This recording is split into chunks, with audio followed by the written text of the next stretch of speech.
ಮಿಥುನ ರಾಶಿಯವರೇ, ನಿಮ್ಮ ಆತ್ಮವೇ ನಿಮ್ಮನ್ನಿಲ್ಲಿ ಕರೆತಂದಿದೆ. ನೀವು ಇದನ್ನು ಆಯ್ಕೆ ಮಾಡಿಕೊಂಡಂತೆ ತೋರುತ್ತಿದ್ರೂ ವಾಸ್ತವದಲ್ಲಿ ವಿಧಿಯೇ ನಿಮ್ಮನ್ನು ಆಯ್ಕೆ ಮಾಡಿಕೊಂಡಿದೆ. ಜನವರಿ ಮತ್ತು ಫೆಬ್ರವರಿ ನಡುವಿನ ಈ ಸಮಯ ಸಾಮಾನ್ಯ ಕಾಲವಲ್ಲ. ಇದು ದಿನಗಳ ಸರಣಿಯಲ್ಲ, ಇದು ಆತ್ಮದ ಕರೆಯೋ. ಈ ಮಾತುಗಳನ್ನು ನೀವು ಕೇಳುತ್ತಿರುವಾಗ ನಿಮ್ಮ ಒಳಗಿನ ಯಾವುದೋ ಒಂದು ಭಾಗ ಜಾಗೃತವಾಗುತ್ತಿರುವ ಅನುಭವವಾಗುತ್ತಿದ್ದರೆ ಅದೇ ಸತ್ಯ. ಈ ಸಮಯದಲ್ಲಿ ವಿಧಿಯೇ ಮಾತನಾಡುತ್ತಿದೆ. ಈ ಧ್ವನಿಯನ್ನು ಸಂಪೂರ್ಣವಾಗಿ ಕೇಳಿಸಿಕೊಳ್ಳಿ. ಮನಸ್ಸು ಬೇರೆಡೆ ಹೋಗದಂತಿರಲಿ, ಏಕೆಂದರೆ ಇದು ನಿಮ್ಮ ಜೀವನದ ತಿರುವು. ಮಿಥುನ ರಾಶಿಯವರೇ, ನಿಮ್ಮ ಮನಸ್ಸು ಯಾವಾಗಲೂ ಚಲನೆಯಲ್ಲೇ ಇರುತ್ತದೆ. ಯೋಚನೆ, ಪ್ರಶ್ನೆ, ಸಂಶಯ, ಕಲ್ಪನೆ ಎಲ್ಲವೂ ಒಂದೇ ಸಮಯದಲ್ಲಿ ನಿಮ್ಮೊಳಗೆ ಹರಿದಾಡುತ್ತವೆ.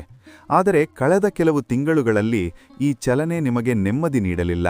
ಬದಲಾಗಿ ಗೊಂದಲ, ಅಸ್ಥಿರತೆ, ಒಳಗಿನ ಒತ್ತಡವನ್ನು ಹೆಚ್ಚಿಸಿತು.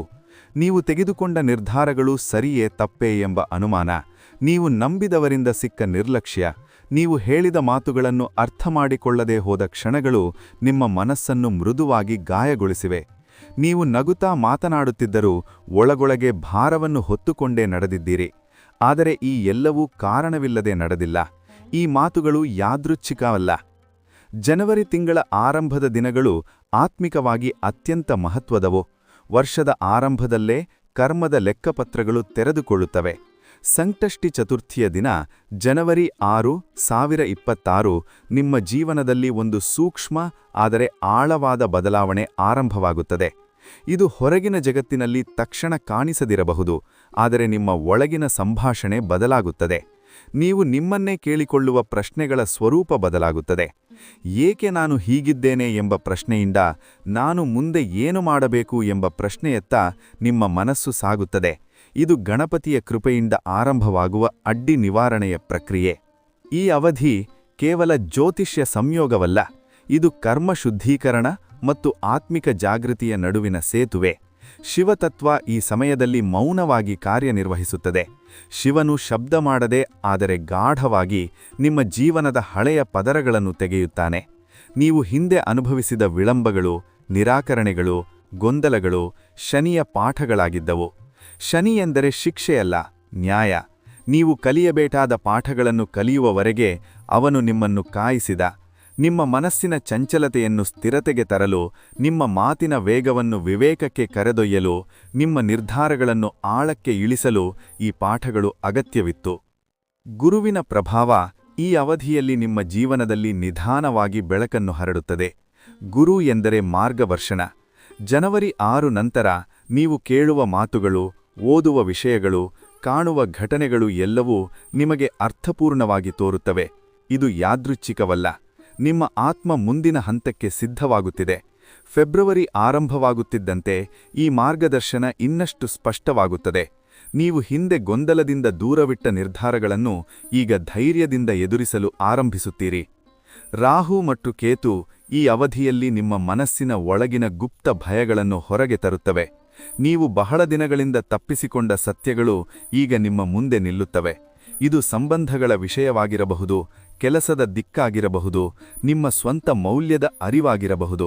ಮೊದಲಿಗೆ ಇದು ಅಸೌಕರ್ಯ ಉಂಟುಮಾಡಬಹುದು, ಆದರೆ ಇದು ಅಗತ್ಯ. ಈ ಅವಧಿಯಲ್ಲಿ ನಡೆಯುವ ಘಟನೆಗಳು ಯಾದೃಚ್ಛಿಕವಲ್ಲ ಎಂಬುದನ್ನು ಮತ್ತೆ ಮತ್ತೆ ನೆನಪಿಸಿಕೊಳ್ಳಿ. ಇದು ನಿಮ್ಮನ್ನು ಮುರಿಯಲು ಅಲ್ಲ, ನಿಮ್ಮನ್ನು ಮರುರೂಪಿಸಲು. ಸೂರ್ಯ ನಿಮ್ಮ ಆತ್ಮ ಮತ್ತು ಅಧಿಕಾರದ ಸಂಕೇತ. ಈ ಅವಧಿಯಲ್ಲಿ ನಿಮ್ಮ ಸ್ವಾಭಿಮಾನವನ್ನು ಪರೀಕ್ಷಿಸುವ ಸಂದರ್ಭಗಳು ಬರಬಹುದು, ಆದರೆ ಇದೇ ಸಮಯದಲ್ಲಿ ನಿಮ್ಮ ಒಳಗಿನ ನಾಯಕತ್ವ ಜಾಗೃತಗೊಳ್ಳುತ್ತದೆ. ಕೆಲಸದ ಕ್ಷೇತ್ರದಲ್ಲಿ ನೀವು ಹಿಂದೆ ಅನುಭವಿಸಿದ ಅಸ್ಥಿರತೆ ನಿಧಾನವಾಗಿ ಕಡಿಮೆಯಾಗುತ್ತದೆ. ಜನವರಿ ಅಂತ್ಯದ ವೇಳೆಗೆ ನಿಮ್ಮ ಮಾತಿಗೆ ತೂಕ ಬರಲು ಆರಂಭವಾಗುತ್ತದೆ. ಫೆಬ್ರವರಿ ಆರಂಭದಿಂದ ನಿಮ್ಮ ನಿರ್ಧಾರಗಳು ಇತರರ ಮೇಲೆ ಪ್ರಭಾವ ಬೀರುತ್ತವೆ. ಇದು ತಕ್ಷಣದ ದೊಡ್ಡ ಬದಲಾವಣೆಯಾಗದೇ ಇರಬಹುದು, ಆದರೆ ಇದು ದೀರ್ಘಕಾಲೀನ ಸ್ಥಿರತೆಯ ಆರಂಭ. ಚಂದ್ರನು ನಿಮ್ಮ ಮನಸ್ಸಿನ ಸ್ಥಿತಿಯನ್ನು ಪ್ರತಿಬಿಂಬಿಸುತ್ತಾನೆ. ಮಿಥುನ ರಾಶಿಯವರ ಮನಸ್ಸು ವೇಗವಾಗಿ ಬದಲಾಗುವ ಸ್ವಭಾವದ್ದು.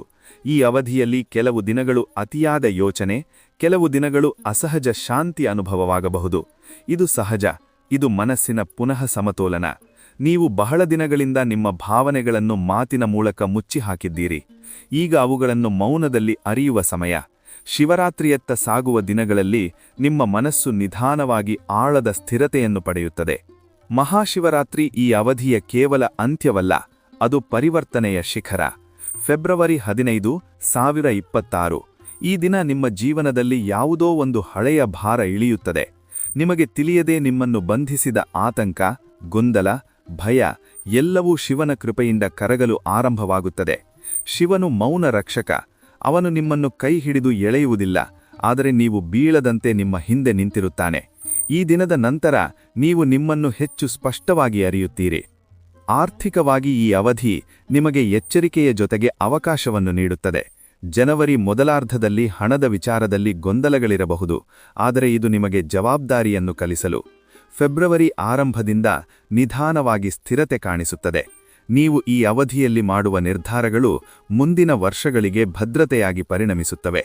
ಈ ಸಮಯ ನಿಮ್ಮ ಜೀವನದ ತಿರುವು ಎಂಬುದನ್ನು ಮರೆಯಬೇಡಿ. ಸಂಬಂಧಗಳ ವಿಷಯದಲ್ಲಿ ಸತ್ಯ ಹೊರಬರುವ ಕಾಲ ಇದು. ನೀವು ಮಾತನಾಡುವವರಾದರೂ ನಿಮ್ಮ ಮನಸ್ಸಿನ ಮಾತುಗಳನ್ನು ಎಲ್ಲರ ಮುಂದೆ ಇಟ್ಟಿರಲಿಲ್ಲ. ಈ ಅವಧಿಯಲ್ಲಿ ಯಾರಿಗೊಂದಿಗೆ ಎಷ್ಟು ದೂರ, ಯಾರಿಗೊಂದಿಗೆ ಎಷ್ಟು ಹತ್ತಿರ ಎಂಬ ಸ್ಪಷ್ಟತೆ ಬರುತ್ತದೆ. ಕೆಲವು ದೂರಗಳು ನಿರ್ಮಾಣವಾಗಬಹುದು, ಆದರೆ ಅವು ನಷ್ಟವಲ್ಲ, ಅವು ನಿಮ್ಮ ಆತ್ಮದ ರಕ್ಷಣೆಯ ಭಾಗ. ಫೆಬ್ರವರಿ ನಂತರ ನಿಮ್ಮ ಜೀವನಕ್ಕೆ ಬರುವವರು ನಿಮ್ಮ ಆಂತರಿಕ ಮೌಲ್ಯವನ್ನು ಗೌರವಿಸುವವರಾಗಿರುತ್ತಾರೆ. ಈ ಮಾತುಗಳನ್ನು ನಿರ್ಲಕ್ಷಿಸಬೇಡಿ, ಇವು ನಿಮ್ಮ ಭವಿಷ್ಯಕ್ಕೆ ದಿಕ್ಸೂಚಿ. ಈ ಅವಧಿಯಲ್ಲಿ ನೀವು ಮಾಡುವ ಸಣ್ಣ ಆಯ್ಕೆಯು ನಿಮ್ಮ ಮುಂದಿನ ದಾರಿಯನ್ನು ರೂಪಿಸುತ್ತದೆ. ಬೆಳಗಿನ ಜಾವದಲ್ಲಿ ಶಿವನ ನಾಮಸ್ಮರಣೆ ಮಾಡಿ. ಒಂದು ದೀಪವನ್ನು ಹಚ್ಚಿ ನಿಮ್ಮ ಒಳಗಿನ ಅಶಾಂತಿಯನ್ನು ಬೆಳಕಿಗೆ ಒಪ್ಪಿಸಿ. ಸೋಮವಾರಗಳಂದು ಸಾಧ್ಯವಾದರೆ ನೀರು ಅಥವಾ ಹಾಲಿನಿಂದ ಶಿವಲಿಂಗಕ್ಕೆ ಅಭಿಷೇಕ ಮಾಡಿ. ಇದು ಗ್ರಹಶಾಂತಿಯ ಜೊತೆಗೆ ಮನಸ್ಸಿನ ಶುದ್ಧತೆಯನ್ನು ನೀಡುತ್ತದೆ. ಶಿವಮಂತ್ರವನ್ನು ಜಪಿಸುವಾಗ ಪದಗಳಿಗಿಂತ ನಿಮ್ಮ ಭಾವ ಮುಖ್ಯ. ನಿಮ್ಮ ಗೊಂದಲ, ನಿಮ್ಮ ಪ್ರಶ್ನೆ, ನಿಮ್ಮ ಕೃತಜ್ಞತೆ ಎಲ್ಲವನ್ನೂ ಅವನ ಮುಂದೆ ಇಡಿ. ದಾನ ಎಂದರೆ ದೊಡ್ಡ ಮೊತ್ತವಲ್ಲ, ನಿಮ್ಮ ಶಕ್ತಿಗೆ ತಕ್ಕ ಹಾಗೆ ಸಹಾಯ ಮಾಡುವ ಮನಸ್ಸು ಸಾಕು. ಇದು ಶನಿಯ ನ್ಯಾಯವನ್ನು ಸಂತೃಪ್ತಗೊಳಿಸುತ್ತದೆ. ಶಿಸ್ತು, ಸತ್ಯ ಮತ್ತು ಸಂಯಮ ಈ ಅವಧಿಯಲ್ಲಿ ನಿಮ್ಮ ಉತ್ತಮ ರಕ್ಷಾಕವಚ. ಮಿಥುನ ರಾಶಿಯವರೇ, ನೀವು ಒಂಟಿಯಲ್ಲ. ನಿಮ್ಮ ಪ್ರತಿಯೊಂದು ಮೌನ ಯುದ್ಧಕ್ಕೂ ಸಾಕ್ಷಿಯಿದ್ದಾನೆ. ನಿಮ್ಮ ಪ್ರತಿಯೊಂದು ಗೊಂದಲದ ಹಿಂದೆ ವಿಧಿಯ ಯೋಜನೆ ಇದೆ. ಈಗ ಅದರ ಉತ್ತರದ ಕಾಲ. ಈ ಅವಧಿ ನಿಮ್ಮ ಜೀವನಕ್ಕಾಗಿ, ನಿಮ್ಮ ನೋವಿಗೂ ಕಾರಣವಿತ್ತು. ಅದು ನಿಮ್ಮನ್ನು ಇಲ್ಲಿಗೆ ತರುವುದಕ್ಕಾಗಿ. ಶಿವ ನಿಮ್ಮ ದಾರಿಯನ್ನು ಬದಲಾಯಿಸುತ್ತಿದ್ದಾನೆ. ನೀವು ಈಗ ಸಂಪೂರ್ಣವಾಗಿ ಅರ್ಥ ಮಾಡಿಕೊಳ್ಳದೇ ಇದ್ದರೂ ನಂಬಿಕೆಯಿಡಿ. ಮಹಾಶಿವರಾತ್ರಿಯ ನಂತರ ನೀವು ಹಿಂದಕ್ಕೆ ತಿರುಗಿ ನೋಡಿದಾಗ ಈ ದಿನಗಳನ್ನು ಆಶೀರ್ವಾದ ಎಂದು ಕರೆಯುತ್ತೀರಿ. ಶಿವನ ಕೃಪೆ ನಿಮ್ಮ ಮೇಲೆ ಸದಾ ಇರಲಿ. ನಿಮ್ಮ ಮನಸ್ಸಿಗೆ ಶಾಂತಿ, ಹೃದಯಕ್ಕೆ ಧೈರ್ಯ, ಜೀವನಕ್ಕೆ ಸ್ಪಷ್ಟತೆ ದೊರಕಲಿ. ನಿಮ್ಮ ಪ್ರತಿಯೊಂದು ಹೆಜ್ಜೆಯೂ ರಕ್ಷಿತವಾಗಿರಲಿ. ನಿಮ್ಮ ದಾರಿ ಬೆಳಕಿನಿಂದ ತುಂಬಿರಲಿ. ಹರ ಹರ ಮಹಾದೇವ. ಧನ್ಯವಾದಗಳು.